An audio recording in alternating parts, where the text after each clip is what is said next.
Don't swear in that. What's more important? The gold that's in the temple. Come on now.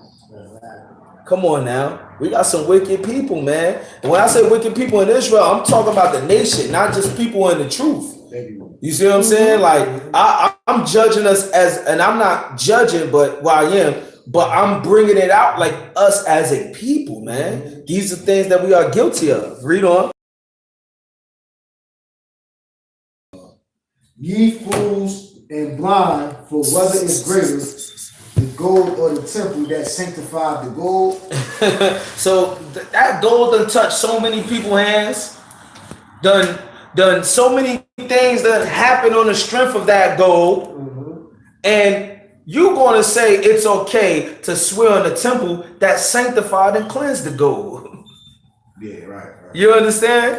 Yahusha was calling these people out. Yahusha, he ain't care, man. He was calling these people out, man. But most people, they don't know the history of how the Pharisees started. You know what I mean? The Pharisees, matter of fact, I want to read some history on them right now, because this will give me a chance to be able to go into the day of Judas, being that y'all didn't get the chance to really make it for the service. He made it at the end. At the end. That was a Spanish joke back in Puerto Rico. It'd be like, yo, like the people that come at the end when they be like, they say amen. That's the in Pentecostal church they used to say that, and then they say like, yo, salute your brother and in the love of Christ, right. Or whatever. So that's what he got the Zonovan's Bible Compact Dictionary. At the time of Christ, Pharisees, Sadducees, and the Essenes. The Pharisees were by far the most influential. The origin, strict sect of the Jews is obscure. Out of the Maccabees and do all type of wickedness for the good of our people, because they would take that money and bring it back to the community and all of that stuff. But then eventually, as time progressed on, you know, people lost the concept of what it was for. You understand? And these protected the neighborhoods as well. Exactly. You know what I'm saying? And this is the reason why the blood started, because then they said, yo, y'all leaving the main concept that we started. So then the blood started, brotherly love over I forget.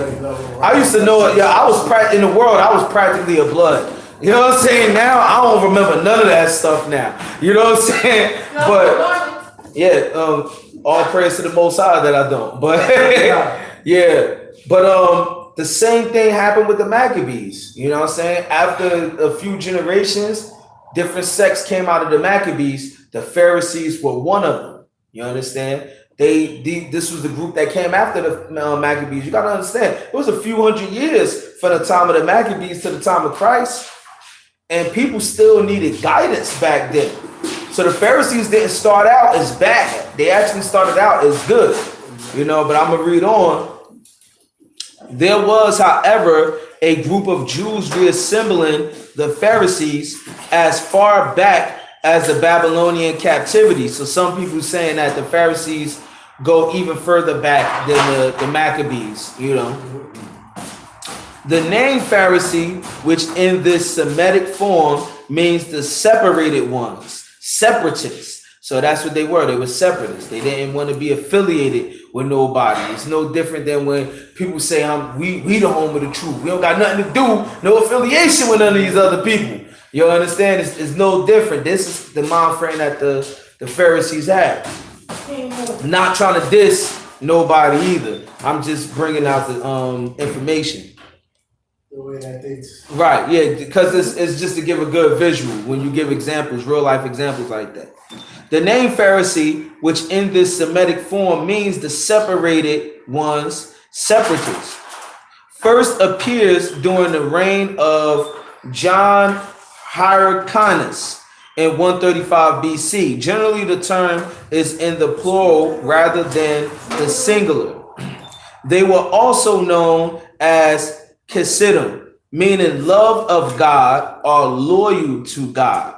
They were found everywhere in Palestine, not only in Jerusalem, and even wore a distinguishing garb so as to be easily recognized. So they had that uniform, they had that garments for you to easily recognize them and be like, oh, you know.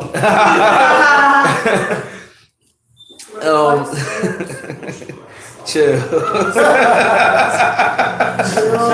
We live. According to Josephus, their number at their zenith of popularity was more than 6,000. Because of the significant role the Pharisees played in the life of the Lord and the apostles, knowledge of the character and teachings of this group is of great importance for the understanding of the New Testament. They are mentioned dozens of times, especially in the Gospels, and often form a foil and fabric of the works and words of Yahushua. They became a closely organized group, very loyal to the society and to each other, but separate from others. And by the way, this is really not bad what's being brought out about them. There's nothing wrong with being separatists.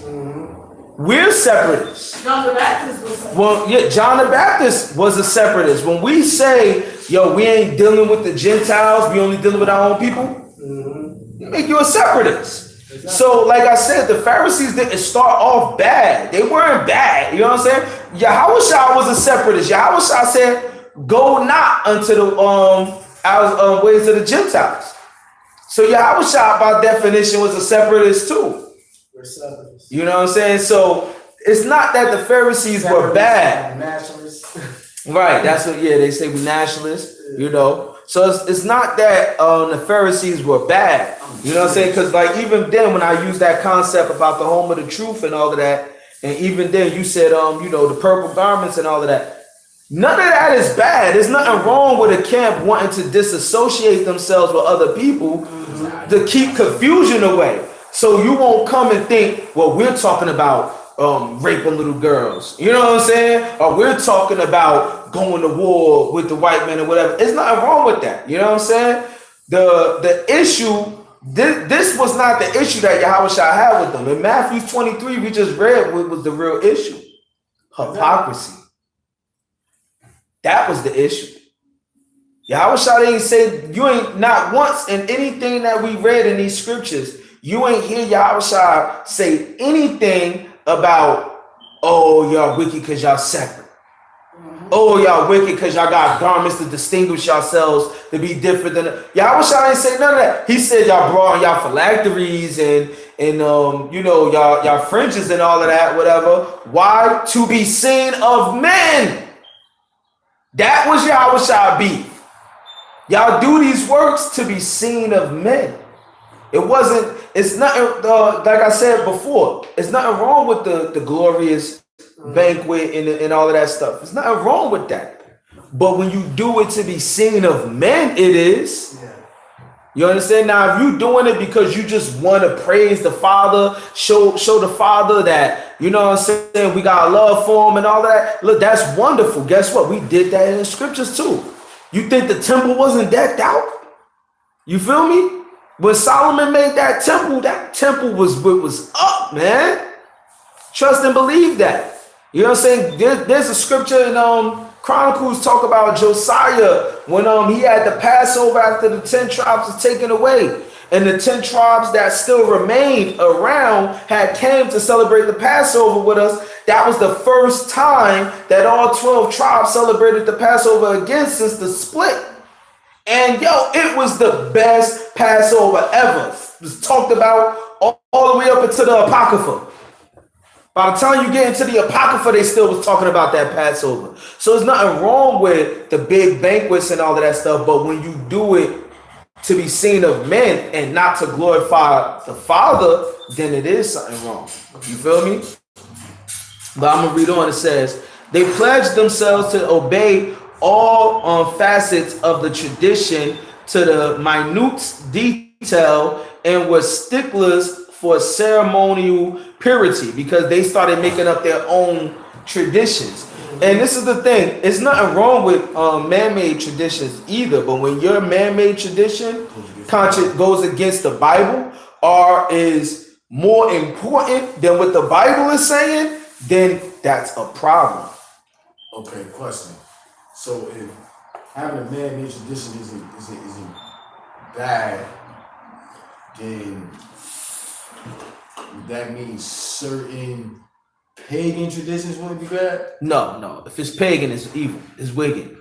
Like when I say like man-made traditions, like for example, the Pharisees had a tradition like of the washing of hands. You had to, and this is funny because my uncle used to make me do this when I was younger. You know what I'm saying? You had to wash your hands from the tip of your fingernails all the way to your elbows. That's what the Muslim. You know what I'm saying? Right. And you had to do this before dealing with any worship, before eating, and all of that, anything like that. You know what I'm saying? So my uncle used to make me and my brother do this a lot. But was he Muslim? he was into the Nation of Islam, but he didn't really call himself Muslim. But I bring that tradition up to say that is nothing wrong with that tradition. But then you had a situation like in Matthew 15 where they was mad at Yahushua's disciples for not washing their hands. You know what I'm saying? So they went to eat and they like, yo, y'all ain't wash our hands. And they was coming down on them as if it was a sin. Oh, I got you. You understand? So now Yahushua had to reprimand them because he like, yo, y'all put y'all traditions over the commandments.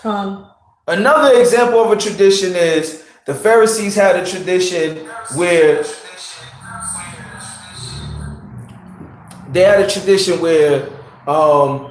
let's say you live with your parents, right? And you work and you make money, whatever, and your parents is like, yo, you gotta pay us. You squatting in our house, you know, you gotta pay us, right? And then you be like, oh no, well, I'm dedicating this money to the temple, right? The Pharisees had a tradition where if you dedicate the money to the temple, then you don't gotta give your parents the money. So Yahushua said, yo, that's a man-made tradition that goes against the commandments. Because the scriptures say, honor thy father and mother. So if you living with your parents, you feel me, and they asking for money, and you got to them. It ain't no, oh, nah, I can't give you this money because this money go to the temple. Nah. The temple is in your house first. What are you talking about? So you gonna go and put money into the temple and you ain't got a roof over your head? What sense do that make? Yeah, I was shocked for that. Like, what are y'all talking about? You see what I'm saying? So this is an example of like man-made traditions that it ain't necessarily wrong, but once it contradicts the Bible, once it go against the laws of God, once it's preferred more than the commandments, then you got a problem. Like another example is like back at the camp I used to be part of, whatever, right? Nobody was allowed to have more than one wife in there. Because the idea was everybody was supposed to be teachers. And everybody gonna be putting in this work. So now how you gonna be putting in work when you got all of these wives and you, according to scriptures, have to dedicate your house got to be straight first before this. You see what I'm saying? So that was a tradition in our school. But guess what? In the law and the commandments, you can have more than one wife, right? But we wasn't breaking the commandments. This is just what we was doing in our camp.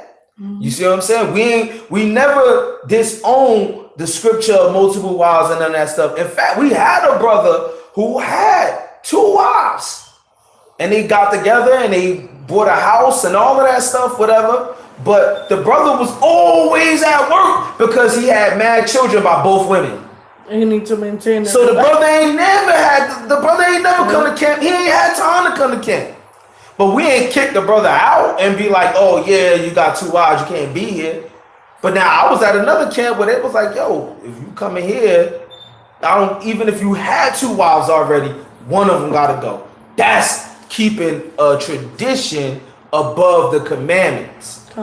Because now if you make somebody divorce a wife that they have, I don't care, even if your thing is, yo, everybody gotta have only one wife here, all right, cool, whatever. You know what I'm saying? But now if I come and I got more than one wife, I prefer you to tell me that I can't be part of your camp. Then tell me I have to divorce one.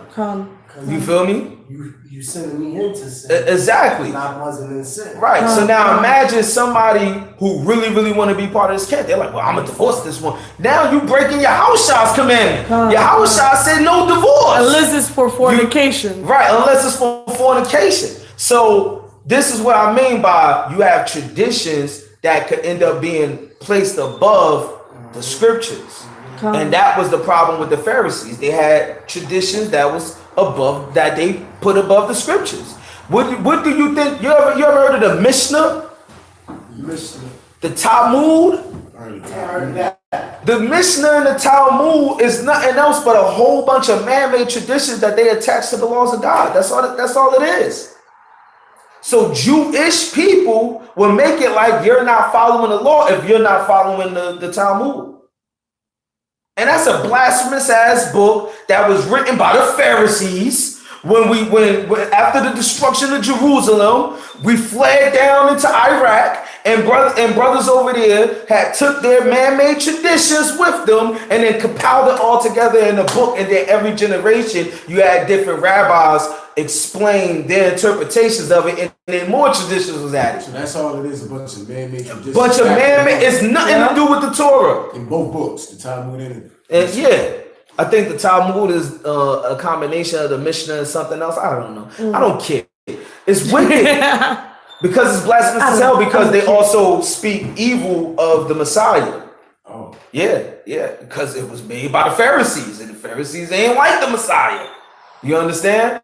But see, these are the things that I'm talking about with man-made traditions. So when it comes to dealing with the worship of another God is a no-no, period. You know what I'm saying? Like I was telling somebody the other day, any celebration that has a connection historically wise with another God or have customs in it dealing with another God, I'm not going to deal with it. You know what I'm saying? And then there's some celebrations that I just won't celebrate off of principle. Like 4th of July have nothing to do with a God. Nothing to do with it, but off of the principle, I would not celebrate 4th of July. You see what I'm saying? Thanksgiving was something newly created here in America. Unless you consider the God of Christianity a whole different God, then and that's purely based off of interpretation, then it really has nothing to do with pagan worship, but off of the principle, because they have a celebration commemorating the murdering of our brothers and sisters from other tribes. Hell, I would never celebrate that. You see what I'm saying? So there's just some stuff that I just won't celebrate off of principle, but it has nothing to do with pagan worship. Now Valentine's Day is pagan worship. Easter, that's dealing with pagan worship, which is the reason why I won't deal with those things. You know what I'm saying? And then even with the concept of Mother's Day, not Mother's Day in the sense of like what they did here in America, but even then, yeah, still that. Even with Mother's Day, concept also goes back to pagan worship. You feel me? But other than that, I won't condemn like if a family say every year on this date we're going to get together and have a family gathering. That's our family tradition. That ain't wrong. You feel me? Y'all tradition. That ain't wrong. Even like a lot of families do like Sunday dinner. Right, yeah. Like that ain't wrong. But now if you say we every year we're gonna have this family gathering on a Sabbath day, then I'm gonna do the Sabbath before doing that. You see what I'm saying? Mm-hmm. So that's what it really comes down to. But I'm gonna finish reading. It says, in truth, they made life difficult for themselves and bitter for others. They despised those whom they did not consider their equals and were haughty, meaning very conceited and arrogant, because they believed they were the only interpreters of God and his word. All right, these are things we gotta stay away from. All right, because even within the nation of Israel, we don't believe that we're above correction. We don't believe that our camp could be the only interpreters of the word. You know what I'm saying? We might misinterpret something, and then another camp rebuke us for it, and they might be right. And if that happened, guess what? We gonna repent, and we might rebuke another camp for what they do, and hopefully they repent. You feel me? So we don't. That's not the mind frame that we take on. But for sure, I'll tell you this: there are some camps that do take that mind frame on, that they got the true interpretation, and nobody else could tell them that they're wrong. So they would never receive that correction, no matter who you are. You know what I'm saying? So that's a big problem in itself. But this was the mind frame of the Pharisees. The doctrines of the Pharisees included predestination. They also laid much stress. Predestination, that doctrine, like everything was meant to be. I don't necessarily even think that that's wrong. I think that that's something Yahushua believed in too. You know what I mean? There's a lot of things that Pharisees believed in that Yahushua also believed in. Like, for example, Pharisees and the Sadducees didn't. Yahushua also believed in the resurrection. All right? So, because the resurrection is about him, So, there's not everything the Pharisees believed was wrong. Remember that. Keep that in mind. He also laid much stress on the immortality of the soul and had a fundamental belief in the spirit life, like the idea of a spiritual heaven and a spiritual hell and all of that stuff. You know what I'm saying? And there is a spiritual realm, but the concept in today's time of how we think of heaven and hell is totally wrong according to the scriptures. You see what I'm saying? And hell does not exist like the way the churches teach it today. We are in hell right now. Hell on earth, we're in hell. You know what I'm saying? Unless you sold out to the devil and decided to live it up, you in hell. You understand? And basically what they really thinking about is the lake of fire. Right. That's what the people confuse the lake of fire with hell. And that's what it is.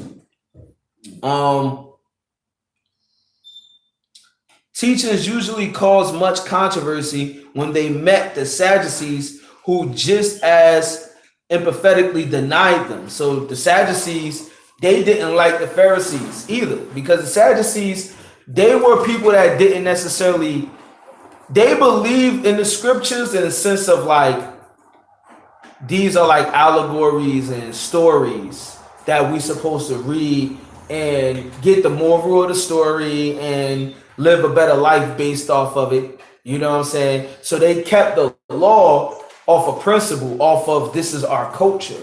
But they didn't necessarily believe that Moses split the Red Sea. They thought that couldn't necessarily be metaphorical. You know what I'm saying? They ain't necessarily believe like there's angels and demons and all of that stuff. They looked at like a lot of stuff like that. It's like, oh, that's a metaphorical meaning. So and they didn't believe in the spiritual realm, basically. Not necessarily. I'm not going to say they didn't believe in it completely, but it was like very limited. And they always made everything like metaphorical, like it was like a metaphysics type of doctrine like that they had. Huh? Faith of a mustard seed. Right, like faith of a mustard seed, you can move mountains. They would definitely break that down as like, that's not physical. Yeah, that's an emotional mountain. That's a spiritual mountain, brother. That's talking about problems in your life. You can move problems in your life away. Like, that's how they would break it down. Being people of the law, they believed in final reward for good works, and that the souls of the wicked were detained forever under the earth. So now we know where that hell doctrine come from. You know what I mean? While those of the virtuous rose again and even migrated into other bodies. I gotta check that out. And then they gave a link from Josephus. So I'm gonna go check. I got Josephus too, but it said Josephus of Antiquity. I gotta make sure it's the right Josephus book though. They accepted the Old Testament scriptures and fostered the usual Jewish Messianic hope, which they gave a material and nationalistic twist. And you got people that's writing this too, they're also writing from their point of view. So when they're writing the history and everything about the Pharisees, if they don't agree with it, they're gonna put their twist on it. Yeah. It is it ain't no nationalistic twist. Which one is the one that was cut in the kitchen? The sister Martha, right? When they used to be like, Yeah, it wasn't a nationalistic twist. It is nationalistic. When Yahushua come back, he's dealing with a particular nation, and he's going to go after a particular nation and deal with certain nations a certain way. So it is nationalistic.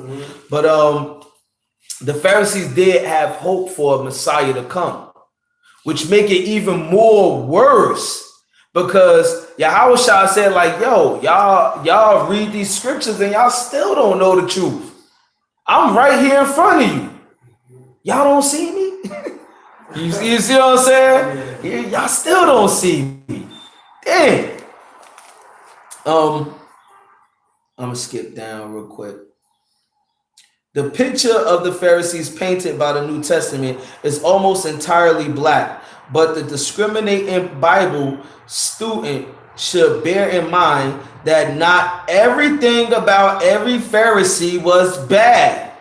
It is perhaps not just to say all Pharisees were self-righteous and hypocritical. Many Pharisees actually tried to promote true piety. Like you had Joseph, who had got Yahushua body. He was a Pharisee. You had Nicodemus, who was getting taught by Yahushua in secret. You understand? And you had the Pharisees in Acts chapter 15 that was already converted and was debating with Paul about whether circumcision was needed amongst the Gentiles and Israelites in the Gentile state of mind. You understand? So not every Pharisee was bad. You have Pharisees that really converted and believed in the word. So when Yahushua said it, and this is like one of the things I try to point out with Kent. A lot of times when we speak in general. And people mistake that as we speaking about every single individual. So if we say the black woman, you will get some women that they'll take it as, oh, you're literally talking about me. What they don't realize, if the shoe don't fit, don't wear it. But if the shoe fit, repent. Simple. So Yahushua, he spoke in a general manner. He would say the Pharisees, but he wasn't talking about Nicodemus, who was getting taught by him. You see what I'm saying? He wasn't talking about the rich man Joseph, who also was following him and got his body back from Pilate after he was crucified on the cross. He wasn't talking about them. He was talking about the hypocrites that were in that sect. You understand? So he was speaking in general when he was talking about the Pharisees. What we know as Pharisaism from the New Testament was to some degree a degeneration of Pharisaism. Yahushua condemned especially their ostentation. I butchered that word. I don't even know what it is. Their hypocrisy. So that was one of the main things Yahushua disliked about them, their hypocrisy. Their salvation by works, because they had the idea that, oh, I keep the law so strict. Because they really did follow the law. You see what I'm saying? And all of the, like they made the Sabbath like tedious. Like when you go into the history, they made it like, oh, your cattle not supposed to work on the Sabbath, right? But they were so strict about it, they would literally take a rope and measure it for a certain distance in the house, and then chain their cattle up and be like, yeah, my cattle can only walk this amount of space, so it wouldn't be considered work. Like how the Jewish people think about the Sabbath today. You'll get Jewish people that Like, oh, I can't touch, I can't press a button on the Sabbath. Mm-hmm. Pressing a button is igniting fire. Turn on the hot water. Turn on the hot water. I can't turn on the hot water. Like, these were add-ons. You know what I'm saying? People made the Sabbath grievous. And that's why Yahushua was rebuking them about the Sabbath day. Because he's like, yo, the Sabbath is made for man. Not man for the Sabbath. The Sabbath is made for you to rest. You done turned the Sabbath into like a thing where people got to work for it. Like, what the heck are you doing? You know? They had this thing called a Sabbath day journey. You know what I'm saying? Where they actually measured how far you could walk on the Sabbath day. You know, it was just crazy, man. Like, just too much, man. Some of the Pharisees were members of the Christian movement in the beginning. Then they give you Acts 6 and 7. Some of the great men of the New Testament were Pharisees, Nicodemus, Gamaliel, and Paul. Y'all know Paul was a Pharisee. Yeah. You understand? And Paul even said, like, look, man, I come from the strictest sect of the Pharisees. I learned under, I forget the name, brother. I think I just read the name. But my point in bringing that up, because we was just polying and stuff like that, whatever. You know what I'm saying? The Pharisees were a sect that did come out of the Maccabees. You know what I'm saying? Like, it's no different than when the Black Panthers was dismantled, and then you had, you know, Bloods and Crips come out of it and all of that stuff. The Pharisees, they played that leadership role with our people for a long time, up until the time of Yahushua. You know what I mean? So they didn't start off bad. They actually started off good. They started off doing some good works and whatnot. But eventually, in time, whatever, they began to think like, oh, the works that we doing is going to guarantee us into heaven. You know, it's going to guarantee us into the kingdom. And Yahushua had to attack that mind frame, because Yahushua came directly from the Father. He know that ain't what the Father want. You know. But let's go briefly into the day of Judas, because when you going into the day of Judas, also you'll start realizing like how some of them fell and what caused the breakup of the Maccabees and then eventually lead into the Pharisees. You understand? Because a lot of people, they think, all right, when they deal with the Maccabees, it stops at Hanukkah and that's it. It don't stop at Hanukkah.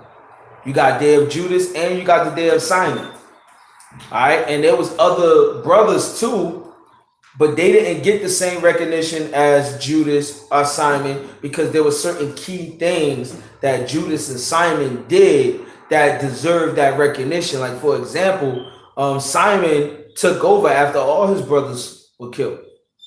You understand? Simon took over, and Simon, he was the one that fortified the city. Because after we got Jerusalem back, they said, yo, we got to build that wall. The walls of Jerusalem got to be built up, because we got to be able to protect ourselves against the people coming against us. You know what I'm saying? Which is the reason why we celebrate the Day of Simon when that comes up. The reason why we celebrate Day of Judas is